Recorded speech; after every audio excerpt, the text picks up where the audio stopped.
Welcome to Bay Focus. Thank you so much for tuning in. I'm always honored that you choose to do this. Well, today is going to be so much information. We have a lot of ground to cover, but one of the things we do on Bay Focus is try to bring to your attention organizations that are making an impact and meeting community needs here throughout Central Florida. And today is the day, one of these times that we're really going to do this. There are two groups we're having on today. In just a moment, you're going to get information about Pasco Kids First. And yes, that's Pasco County and beyond there that they work with. And then a little bit later, there's a whole area around University of South Florida, that the university area that is undergoing transformation. That is just amazing what is happening there to work with much needed revitalization. And we're going to hear about that. But before we get there, we're going to go with Pasco Kids First.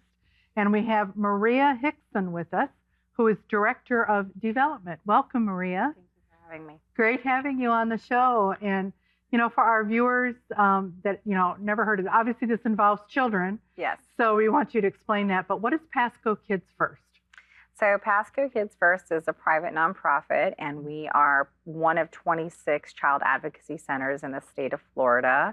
We are a designated child abuse prevention program, accredited, and we are a sexual abuse treatment program for Pasco and Hernando County through the Florida Department of Health.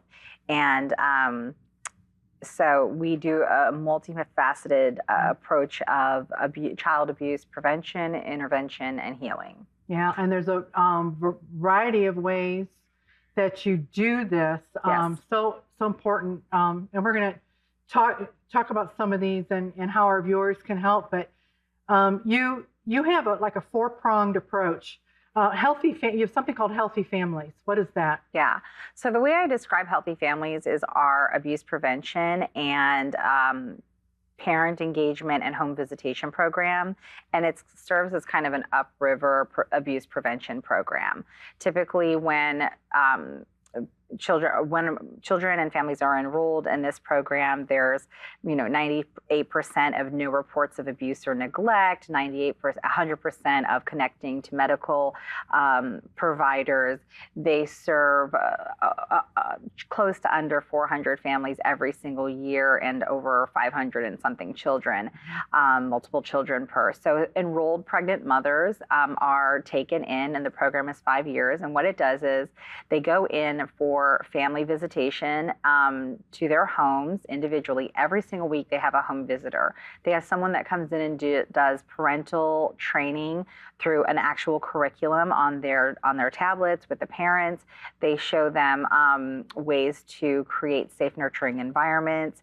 And they do so much more. They do monthly activities, engagement, father engagement. And the idea is to create these environments and community environments, connecting them to other families, connecting them to support services through our agency and resources that we can refer them to, so that families are supported, because parenting is hard and we want to start while the mother is pregnant. And they're in the program for 5 years, and then they get this beautiful graduation. And and so it serves so many every single year, healthy families. Well, I think and you detailing that is you're trying to create strong families. Boy, that's where everything can originate from. Can keep people as healthy, productive members of society and families. Yeah. Because you also have to deal with another area. Yeah. Because and if you're in prevention stage with Healthy Families, but child protection. Yeah. If you can hit these two areas, I think child protection and trauma treatment. Sure. A little bit connected. Yeah. That you deal with. Upriver is Healthy Families and that prevention. So when there is child abuse suspected or neglect, they've witnessed a violent crime, they've been pulled out of human trafficking, anything like that, sexual physical abuse, we then have our child family advocates who are interceding with those families or those non-offending caregivers, those clients first. And they're brought into our child protection team, typically through law enforcement, through a Florida report abuse that has been filed, through child protection agencies or Department of Children and Families. And our agency works then, our child protection team, which is a specialized team, including our child family advocates, they work with them to do, we have a medical team on staff. So they do the medical examination of them to find evidence of abuse or to rule it out, evidence collection. They do a forensic interview of what has actually occurred. And that also is a part of the evidence collection process. And then the child family advocates bridge again from the child protection program into our trauma therapy program, where a client will, and their sibling and the non-offending caregivers in other circumstances will receive trauma therapy from our trauma therapists who are specialized trained and specialized and trained to address these specific child abuse events. And they will receive that therapy as long as they need it. And if they turn 18 in the program, then they stay in that program while they're still receiving treatment. And woven into this too is a SAFE program. It's kind of all part of it. Correct. Sure. What is that? So Upriver Healthy Families, prevention, intervention, child protection, and treatment is trauma therapy. SAFE program is, we're a child advocacy center, we're a CAC, but SAFE program is facilitated with us, with the Department of Health, and we have 2 locations in Land O'Lakes and at St. Leo College, St. Leo University, in Dade City, and we're an adult who has experienced any kind of sexual abuse is able to go get physical examination, be seen by a doctor, receive medical attention, receive medication, receive evidence collection, and then it's up to them to decide to press charges or go forward in the legal system because they are adults. But the services are provided through our agency for free in 2 locations in Pasco County. Okay, so that's I love for that. adults. Yeah, and they can go and find that information all that through your website where they're available. It's the Sexual Assault Forensic Examination Program, which stands for SAFE. It's amazing. You're with children and helping adults as well. Okay, you work with, obviously you would have to partner with a variety of organizations. You mentioned law enforcement. Who do you work with and partner with this? And I know that you've also worked, you mentioned with the state, so DCF, I'm sure, is involved in some of the things you do. Law enforcement. Do you work with churches? Tell me who you work with. Sure. I believe you do. Yes, we do. I mean, we have a variety of supporters and donors who believe in the mission, whether they're doing in-kind support or direct financial support, which is a huge blessing for us because our budgets can get cut at any moment with state, federal grants getting cut, large grants that we rely on, even corporate foundation relations that are not necessarily giving as high, as we would hope. So we have a community that believes in the mission because we know that those adverse childhood events lead to mental health issues, substance abuse issues, homelessness, incarceration, recidivism. So healing childhood trauma helps to prevent all of those societal things. We have many faith-based partners that step in because the idea is along with a faith-based mission of serving the least of these.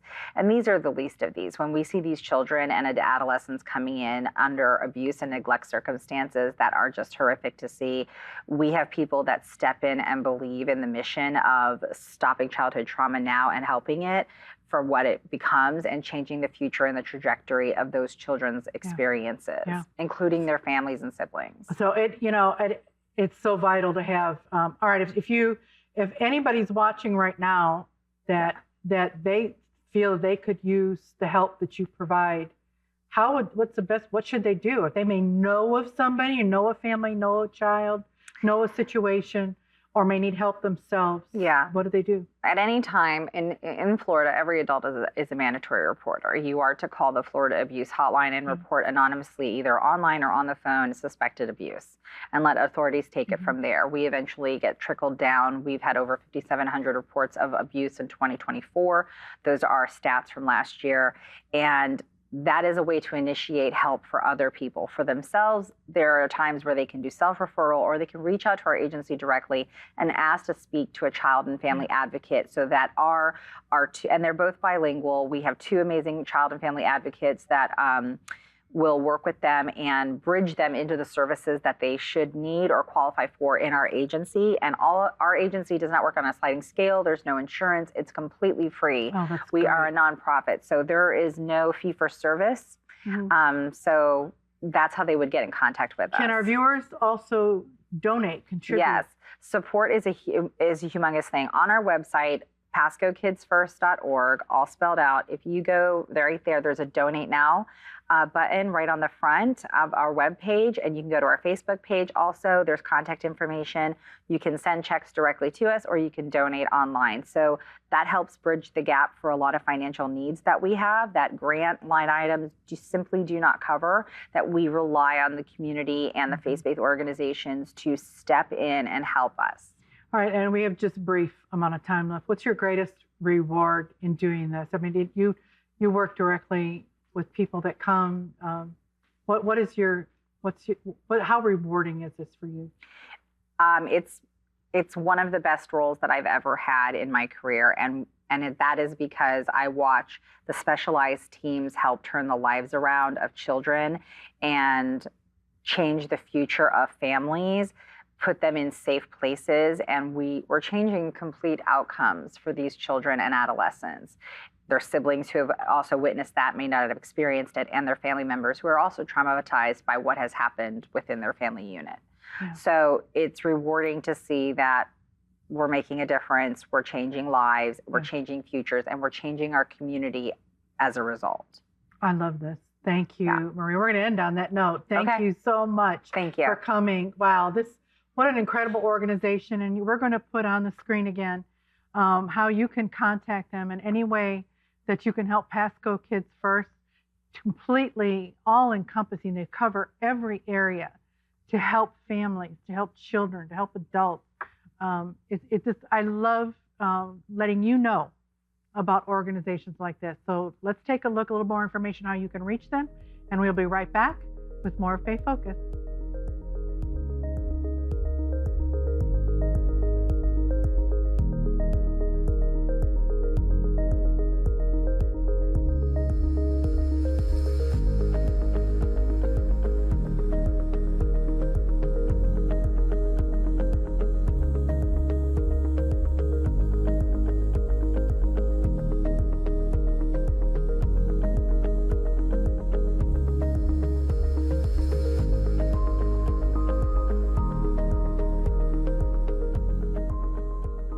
We want to hear from you. Is there an event happening in the Tampa Bay area or an organization helping the local community? If you have answers, let us know. Email us at darleng@ctnonline.com. Find us online at ctnonline.com/BayFocus or follow us on Facebook at BayFocus TV.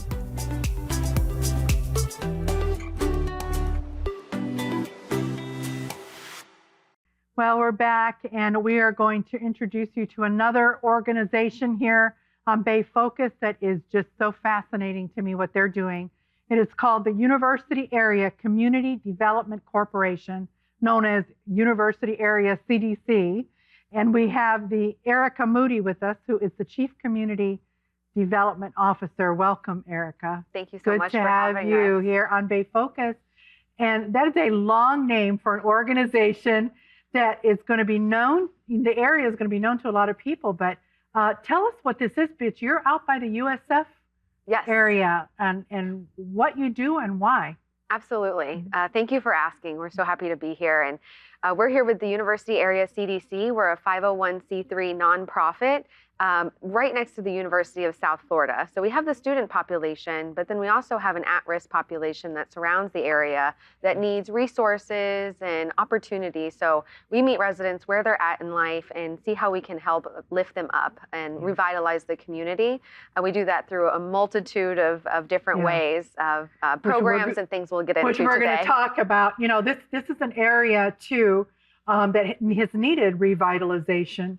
And this has been actually some decades now that you've been working on this. This organization was formed because of the need, and it's been so many improvements and things done. But you do this with actual advanced planning, precision, strategic planning, and you have multiple areas. And one of them is your neighborhood transformation strategy. Tell us about that. Absolutely. So the neighborhood transformation strategy is really about getting out into the communities and having everything be driven by the residents, and starting with the question of what do you want out of life? What do you want your neighborhood to look like? How can we support you and your families?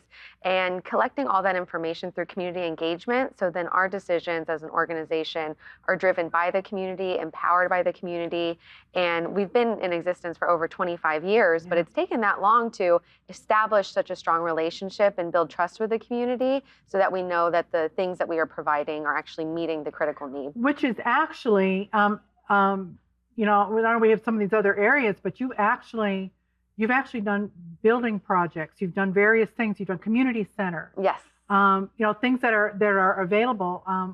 And I'm jumping some of the order here, but I think for our viewers to really see, to get a picture that you're really going into some of these neighborhoods and making a difference. You have something called Harvest Hope Park. Tell us about that. Absolutely. Well, I love that. What better way to build a park than name it Harvest Hope? Yeah. And my role within the organization is Community Development Officer. So I get the honor of overseeing a lot of our construction projects, specifically around affordable housing, economic development, and the Harvest Hope Park, which was one of the first things that we did to really bring a catalyst site into the community. So it's a 7-acre community park, has a community garden, community kitchen, a playground for kids to play safely, a sports field where we now offer football, soccer, cheerleading, where there wasn't the activities before. And there's also a fishing dock where kids can catch a fish, get vegetables from the garden, cook in the kitchen, and then just play afterwards. And, parents and moms can meet each other and build that community efficacy. So the Harvest Hope Park is a wonderful place where people get to play and enjoy themselves today. It's also a hub for health and wellness. And in 2016, when we started building the park, we developed a real estate arm and started acquiring property all around a 1-mile radius within Harvest Hope Park to really concentrate this community development so the neighborhood could start to see, wow, there's change happening and we want to get behind this. So we currently own about 27 different parcels earmarked for redevelopment purposes that I mentioned. So some are housing, some are through partnerships. We're building a cultural campus, which I think we'll get into. Yeah, you guys mentioned that cultural campus. That is really cool. You're seeing, well, there's some, you call it creative placemaking too, where there's art and different sculptures. Tell us about that. For sure. So I mentioned a little bit about our projects, and we also have a whole nother area of programming that we do. So we currently have a Prodigy Cultural Arts program, which is for kids ages 7 to 17.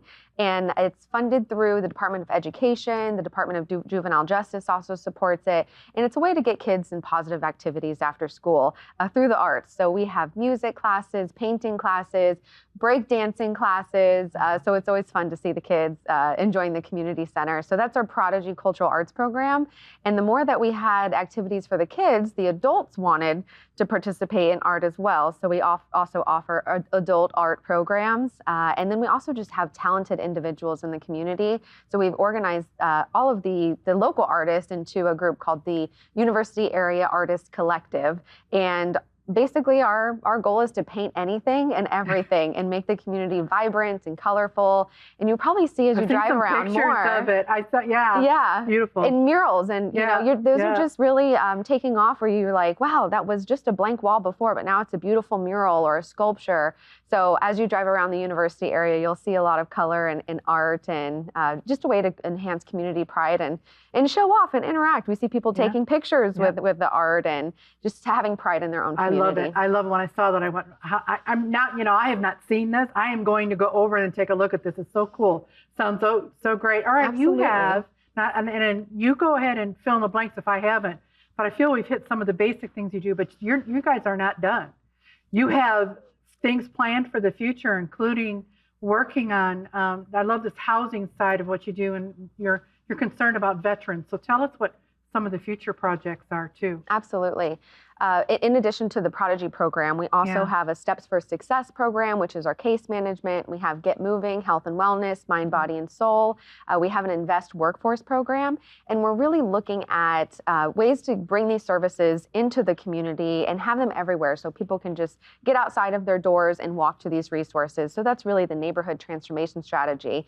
And in the university area, one of the things that we found was a lack of home ownership. I think it's less than 5% of residents are homeowners, and the rents are increasing, and just a lot of living conditions that can be improved. So we specifically are focused on increasing home ownership through those opportunities. So we are currently building 12 townhomes in the university area. We have the Uptown Sky development, which is 61 apartment units, and then we also have our Rehab to Restore Hope program, which is building housing for vulnerable populations. So we currently have a housing for veterans. We have the VA in the university area, so we know that there's a really high veteran population, but we're also looking at housing opportunities for people with disabilities or single moms, just so they can have opportunity and start to build that generational wealth for their families. There's so many, we were talking before we did the show. You could take each one of these areas and do an interview on each one and how, and you're doing a wonderful job of giving us the snapshot, the summary. But this doesn't happen on your own. You have got to have developed partnerships. Absolutely. Other people, other organizations coming alongside you. Who has come along to help you do this? This is, you are transforming an entire community, and it takes more than one group. Absolutely. Nothing is done alone. Nothing is done alone. And we have amazing partners and supporters, but we also say God makes a way. When you have a vision, or an idea, or just people in need, God makes a way where there's a path. So we definitely rely on a little bit of hope, faith, and prayer for what we do, especially as a nonprofit. And funding can be difficult, but it would not be possible without our partners. We have so many that I don't even want to mention because I know I'll miss someone. You don't want to forget anybody. But I will say that we have a partners coalition group that meets quarterly, and it's really an open invitation to anyone who's interested or feels called to this type of work. And we expand on what's going on in the community, what are our partner organizations doing. And you can find all that information on our website, uacdc.org. We also, of course, have a donate tab, which always helps. But really just inviting people to come check out the area, volunteer with us, become a part of our mission, and connect with people. And it's those relationships that make it so special. And have you seen people within, churches, pastors, or different people throw their support to what you guys are doing? Absolutely. And we need it now more than ever, specifically with helping with the food insecurity need that we in the community experience is access to food. We are in a food desert, so there's not access to grocery stores. But then ironically, we also are in a food swamp. So a lot of residents are getting their food from corner stores or fast food areas, and that contributes to social determinants of health and poor health outcomes. And we want people to be healthy, feel good, love their job, have a home that they are proud of, and raise their families in the neighborhood. Well, and this is a question that I've had with this. You guys have come into this obviously for 25 years, so you have had to build some rapport, but how has the community, the residents themselves reacted? How, you mentioned a little bit earlier in the interview different ways that you've set up to connect, but have you ever met resistance? Has there been people that I don't want to do this, and how do you win them over? How do you get them engaged? That's a great question. And it starts with just extending the olive branch and asking, getting to know them and asking them, how we can help.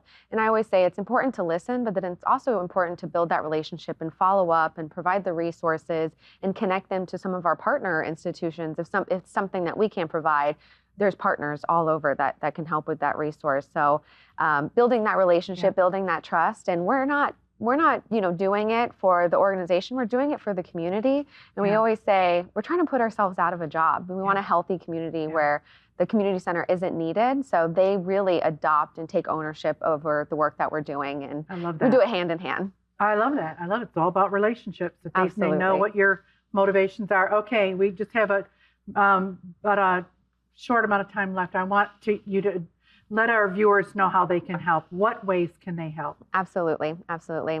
And I think, through the whole segment today is really learning that the work that we do is work of the heart. It's passion work, it's feeling a calling. So if anyone feels a calling towards some of the things that they heard today, just learning more about us, learning more about the University Area community. Like I mentioned, our website is uacdc.org. You'll see all of the different programs, which you just got to scrape the surface of today. But we have a wonderful staff, a wonderful community. So definitely check us out online. Donations are always welcome and appreciated. And then we have volunteer opportunities. So our Partners Coalition, the Partners Coalition that we mentioned, we do an annual fundraiser. Every Friday we garden and teach residents how to do organic gardening, and then we have cooking classes and different food markets. So definitely some volunteer opportunities and just getting involved with University Area CDC. Okay, and again, we've just scratched the surface we today. Did. There are many areas and opportunities. And Erica, thank you so much for doing such a fabulous job of giving us these really bullet points and for what you do. I mean, just for what you do in helping the community. And we're going to put on the screen, again, how you can contact the University Area Community Development Corporation, University Area CDC is how they go by. But we're going to put all that information on the screen for you. And I want to encourage you, one of the things we try to encourage our viewers here at CTN to do is to put their faith in action. And this is a good opportunity to be salt and light in our communities and get out and make a difference in people's lives. And I love what's happening in this area to revitalize the community on so many different levels. So here's again how you can contact them, and we will be right back.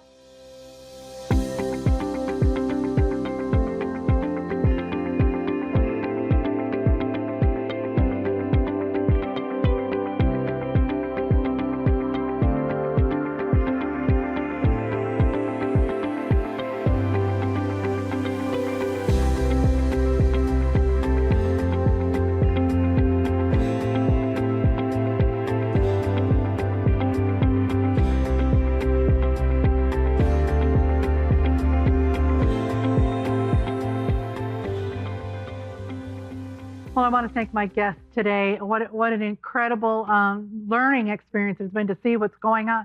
Brand new organizations to us on Bay Focus, Pasco Kids First, University Area CDC. Both of them are not new, but they're doing an incredible work. And I hope that you'll get behind what they are doing to make a difference in our surrounding communities. And I hope you will contact me here at Bay Focus. I want to hear from you. Any ideas you have, what we should cover for the show, I'd love to hear them. God bless you. See you next week.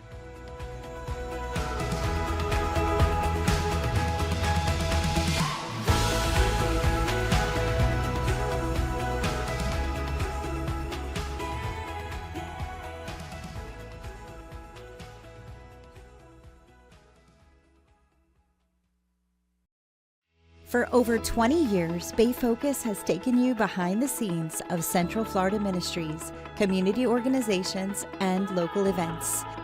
Join host Darlene Greenlee as she talks to local leaders about how Christians can express faith in action in their communities.